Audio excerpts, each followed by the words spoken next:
Okay, मान्य.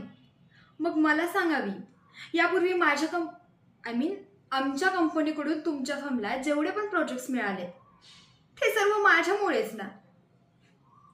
अर्थात ती कमी बजेटची होती, पण ते निपाणीकरला मीच पटवायचे ना, तुझ्याच सांगण्यावरून, इच्छा नसताना.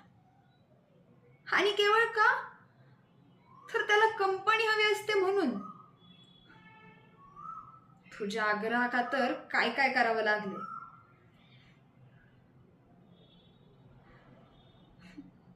आपली स्वप्न कधी न संपणारी. तुला तुझं स्वतःचं फर्म हवंय, स्वतःचं बॅनर, स्वतःचं युनिट, आणि तू बॉस.